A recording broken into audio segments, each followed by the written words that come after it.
Hi hello friends, ನಮಸ್ಕಾರ. ನಾನಿವತ್ತು ನಿಮಗೆ ಸೌತೆಕಾಯಿ ಕೋಸಂಬರಿ ಹೇಗೆ ಮಾಡೋದು ಮತ್ತು ಹೆಸರು ಕಾಳು ಸಲಾಡ್ ಹೇಗೆ ಮಾಡೋದು ಅಂತ ತೋರಿಸ್ಕೊಡ್ತಾ ಇದ್ದೀನಿ. ಮೊದಲಿಗೆ ನಾನು ಸೌತೆಕಾಯಿ ಕೋಸಂಬರಿ ಹೇಗೆ ಮಾಡೋದು ಅಂತ ಹೇಳ್ಕೊಡ್ತೀನಿ. ಅದಕ್ಕೆ ಏನೇನು ಇಂಗ್ರೀಡಿಯೆಂಟ್ಸ್ ಬೇಕು ಅಂತ ಹೇಳ್ತೀನಿ ನೋಡಿ. 2 ಸ್ಪೂನ್ ಎಣ್ಣೆ, 1 ಸ್ಪೂನ್ ಸಾಸಿವೆ, ಸ್ವಲ್ಪ ಕರಿಬೇವು, 2ರಿಂದ 3 ಸ್ಪೂನಷ್ಟು ಕಡಲೆಬೇಳೆ, 2 ಸೌತೆಕಾಯಿ, ಸ್ವಲ್ಪ ಕೊತ್ತಂಬರಿ ಸೊಪ್ಪು, ಸ್ವಲ್ಪ ಕಾಯಿ ತುರಿ ಮತ್ತು ರುಚಿಗೆ ತಕ್ಕಷ್ಟು ಉಪ್ಪು. ಫಸ್ಟು ನಾನು ಒಗ್ಗರಣೆಗೆ ರೆಡಿ ಮಾಡ್ಕೊತೀನಿ. ಒಲೆ ಹಚ್ಕೊಂಡು ಒಂದು ಬಾಣಲಿ ಇಟ್ಕೊಂಡಿದ್ದೀನಿ. ಅದಕ್ಕೆ ನಾನು ಸ್ವಲ್ಪ ಎಣ್ಣೆ ಹಾಕ್ತಾಯಿದ್ದೀನಿ ನೋಡಿ. ಎಣ್ಣೆ ಹಾಕಾದ್ಮೇಲೆ ಎಣ್ಣೆ ಕಾದಾದಮೇಲೆ ಸ್ವಲ್ಪ ಸಾಸಿವೆ ಮತ್ತು 2ರಿಂದ 3 ಸ್ಪೂನಷ್ಟು ಕಡಲೆಬೇಳೆ ಚೆನ್ನಾಗಿ ರೋಸ್ಟ್ ಮಾಡ್ಕೋಬೇಕು. ಅದಾದಮೇಲೆ ಸ್ವಲ್ಪ ಕರಿಬೇವು ಹಾಕ್ಕೊಂಡು ಎಲ್ಲ ಚೆನ್ನಾಗಿ ರೋಸ್ಟ್ ಮಾಡ್ಕೊಳ್ಳಿ. ಈಗ ಒಗ್ಗರಣೆ ರೆಡಿಯಾಗಿದೆ.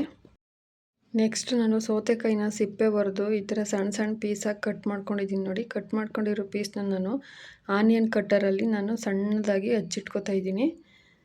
ಆನಿಯನ್ ಕಟ್ಟರ್ ಆದರೆ ನಾವು ಎಷ್ಟು ಸಣ್ಣದಾಗಿ ಬೇಕೋ ಅಷ್ಟು ಸಣ್ಣದಾಗಿ ಹಚ್ಕೋಬೋದು ಅಂತ ನಾನು ಆನಿಯನ್ ಕಟ್ಟರ್ಗೆ ಹಾಕಿದ್ದೀನಿ ನೋಡಿ ಫ್ರೆಂಡ್ಸ್. ಈ ಥರ ಸಣ್ಣದಾಗಿ ಹಚ್ಕೋಬೋದು. ಈ ಥರ ಹಚ್ಕೊಂಡಿದ್ದೀನಿ. ಹಚ್ಕೊಂಡು ನಾನು ಒಂದು ಬೌಲ್ಗೆ ಹಾಕೋತಾ ಇದ್ದೀನಿ. ಅದಕ್ಕೆ ನಾನೀಗ ಹಚ್ಚಿಟ್ಕೊಂಡಿರುವಂತಹ ಕೊತ್ತಂಬರಿ ಸೊಪ್ಪು ಹಾಕ್ತಾಯಿದ್ದೀನಿ, ಸ್ವಲ್ಪ ಕಾಯಿ ತುರಿ, ಒಗ್ಗರಣೆ ಹಾಕಿಟ್ಕೊಂಡಿದ್ನೆಲ್ಲ ಸಾಸಿವೆ, ಕರಿಬೇವು, ಕಡಲೆಬೇಳೆ ಅದನ್ನೆಲ್ಲ ಹಾಕ್ತಾಯಿದ್ದೀನಿ ನೋಡಿ. ಅದು ಹಾಕಿ ನಾನು ರುಚಿಗೆ ತಕ್ಕಷ್ಟು ಉಪ್ಪು ಹಾಕ್ತಾಯಿದ್ದೀನಿ. ಎಲ್ಲ ಹಾಕಾದ್ಮೇಲೆ ಚೆನ್ನಾಗಿ ಮಿಕ್ಸ್ ಮಾಡ್ಕೊಳ್ಳಿ. ಮಿಕ್ಸ್ ಮಾಡಿಕೊಂಡ್ರೆ ಸೌತೆಕಾಯಿ ಕೋಸಂಬರಿ ರೆಡಿ. ಇದು ಸೌತೆಕಾಯಿ ಕೋಸಂಬರಿ ಆಗಿರೋದ್ರಿಂದ ನೀರು ಬಿಟ್ಕೊಳ್ಳುತ್ತೆ. ನೀವು ಇಂಗ್ರೀಡಿಯೆಂಟ್ಸ್ ರೆಡಿ ಮಾಡಿಕೊಂಡು ನೀವು ತಿಂತೀನಿ ಅಂತಂದಾಗ ಮಿಕ್ಸ್ ಮಾಡ್ಕೊಳ್ಳಿ ಫ್ರೆಂಡ್ಸ್. ಈಗ ಸೌತೆಕಾಯಿ ಕೋಸಂಬರಿ ರೆಡಿಯಾಗಿದೆ ನೋಡಿ. ನೆಕ್ಸ್ಟು ನಾನು ಹೆಸ್ರು ಕಾಳು ಸಲಾಡ್ ಹೇಗೆ ಮಾಡೋದು ಅಂತ ತೋರಿಸ್ಕೊಡ್ತಾ ಇದ್ದೀನಿ. ಇದಕ್ಕೆ ಏನೇನು ಇಂಗ್ರೀಡಿಯೆಂಟ್ಸ್ ಬೇಕು ಅಂತ ಬನ್ನಿ ನೋಡೋಣ ಫ್ರೆಂಡ್ಸ್. ಮೊದಲಿಗೆ ನಾನು ಹೆಸ್ರು ಕಾಳನ್ನ ಮೊಳಕೆ ಬರೆಸ್ಕೊಂಡಿದ್ದೀನಿ. ಒಂದು 3/4 ಕಪ್ ತೊಗೊಂಡಿದ್ದೀನಿ. ಸೌತೆಕಾಯಿ ಒಂದು ಅರ್ಧ ಕಪ್ಪು ಸಣ್ಣಗೆ ಹಚ್ಚಿಟ್ಕೊಂಡಿದ್ದೀನಿ ನೋಡಿ. ಒಂದು ಈರುಳ್ಳಿ ಸಣ್ಣದಾಗಿ ಹಚ್ಚಿಟ್ಕೊಂಡಿದ್ದೀನಿ. ಸ್ವಲ್ಪ ಕೊತ್ತಂಬರಿ ಸೊಪ್ಪು, ಒಂದು ಕ್ಯಾರೆಟು ತುರ್ಕೊಂಡಿದ್ದೀನಿ, ಒಂದು ಅರ್ಧ ಹೋಳು ನಿಂಬೆಹಣ್ಣಿನ ರಸ ಬೇಕು, ಒಂದು ಟೊಮೊಟೊ ಸಣ್ಣದಾಗಿ ಹಚ್ಚಿಟ್ಕೊಂಡಿದ್ದೀನಿ, ರುಚಿಗೆ ತಕ್ಕಷ್ಟು ಉಪ್ಪು, ಮೆಣಸಿನ ಪುಡಿ ಮತ್ತು ಸ್ವಲ್ಪ ಕಾಯಿ ತುರಿ. ಈ ಹೆಸ್ರು ಕಾಳು ಸಲಾಡ್ ಹೇಗೆ ಮಾಡೋದು ಅಂತ ತೋರಿಸ್ತಾ ಇದ್ದೀನಿ ಬನ್ನಿ ಫ್ರೆಂಡ್ಸ್ ನೋಡೋಣ. ಫಸ್ಟು ನಾನು ಒಂದು ಬೌಲ್ಗೆ ಹೆಸ್ರು ಕಾಳು ಹಾಕ್ಕೊಂಡಿದ್ದೀನಿ. ನಂತರ ಸಣ್ಣದಾಗಿ ಹಚ್ಚಿಟ್ಕೊಂಡಿರುವಂಥ ಸೌತೆಕಾಯಿ, ಈರುಳ್ಳಿ ಹಾಕ್ಕೊಂಡಿದ್ದೀನಿ. ನೆಕ್ಸ್ಟು ಕ್ಯಾರೆಟ್ ತುರಿ ಹಾಕ್ತಾಯಿದ್ದೀನಿ. ನಂತರ ನಾನು ಸಣ್ಣದಾಗಿ ಹಚ್ಚಿಟ್ಕೊಂಡಿರುವಂತಹ ಟೊಮೊಟೊ ಹಾಕ್ತಾಯಿದ್ದೀನಿ.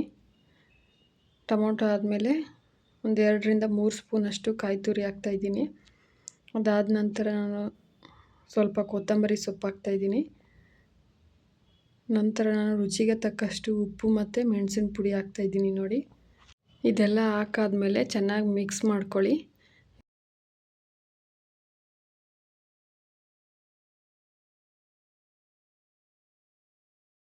ಮಿಕ್ಸ್ ಮಾಡ್ಕೊಂಡಾದ್ಮೇಲೆ ಒಂದು ಅರ್ಧ ಹೋಳು ನಿಂಬೆಹಣ್ಣು ರಸನ ಹಾಕಿ ಇದಕ್ಕೆ ಸೌತೆಕಾಯಿ ಆ್ಯಡ್ ಮಾಡಿರೋದ್ರಿಂದ ಬೇಗ ನೀರು ಬಿಟ್ಕೊಳ್ಳುತ್ತೆ. ಇಂಗ್ರೀಡಿಯೆಂಟ್ಸ್ ಎಲ್ಲ ರೆಡಿ ಮಾಡಿಕೊಂಡು ನೀವು ಯಾವಾಗ ತಿನ್ನಬೇಕು ಅಂತೀರಿ ಆಗ ಎಲ್ಲನೂ ಮಿಕ್ಸ್ ಮಾಡ್ಕೊಳ್ಳಿ ಫ್ರೆಂಡ್ಸ್.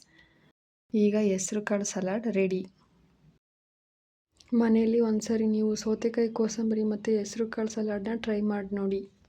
ನಿಮಗೆ ಈ ರೆಸಿಪಿ ಇಷ್ಟ ಆಗಿದ್ದರೆ ಲೈಕ್ ಮಾಡಿ, ಶೇರ್ ಮಾಡಿ. ನನ್ನ ಚಾನಲ್ನ ಇನ್ನೂ ಯಾರೆಲ್ಲ ಸಬ್ಸ್ಕ್ರೈಬ್ ಮಾಡ್ಕೊಂಡಿಲ್ಲ ಚಾನಲ್ ಸಬ್ಸ್ಕ್ರೈಬ್ ಮಾಡ್ಕೊಳ್ಳಿ. Thank you friends.